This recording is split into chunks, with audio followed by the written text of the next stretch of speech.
So one of the questions I get often and a lot is regarding real estate development. I get a lot of people asking me, how do you get into real estate development? What does it take to be a developer? And once you get to that point, how do you even get a project started? What does it take to get a project going from the ground up?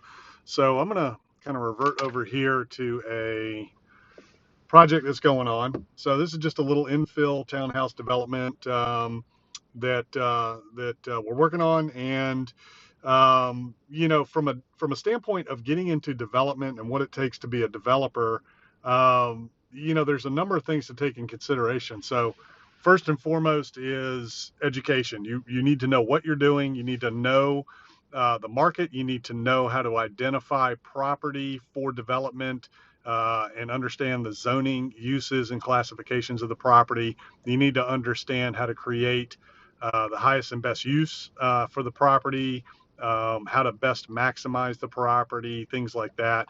You need to understand the market and what the demands are, the demand drivers, things like that. So I'm going to make a series of videos on the different things you need to know to become a developer. First and foremost is the education and experience. You need to get some experience and some education. It starts with education, then you need to get a little bit of experience. You got to have vision, and then you have to be able to execute on that plan and develop yourself as a leader, lead teams, to execute and bring that project to life. Really what being a developer is all about is having vision and becoming a leader and being able to inspire the results out of the teams that you're leading. So those are really the three things that it takes to become a developer.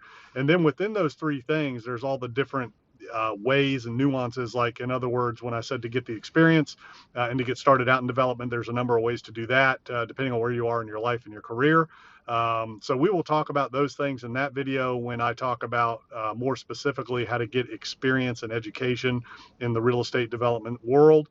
The second thing we're going to talk about is the vision and the leadership portion of development, what it takes from a visionary standpoint, how to create a vision for a project, and what it takes, from a leadership standpoint to be able to lead those teams, put that together. And then the final is the execution on that vision. What does it take in terms of the economics of the deal? How do you raise capital? How do you get it financed? What are those requirements? What does that look like?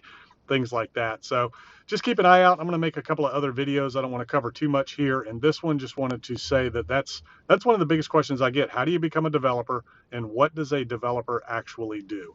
So the way you become a developer, short answer is education, experience. You got to know what you're doing and where to do it and how to do it and how to get it done.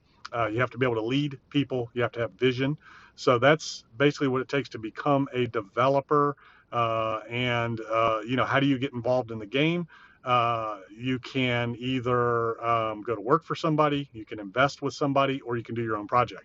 So those are really the ways to get going in the development game, and it's how to get started. So depending on where you're at in your stage of your career and your education, those different starting points will vary. So the next video, we're going to talk more specifically about education and experience. How do you get those two things? Where's the best place to start?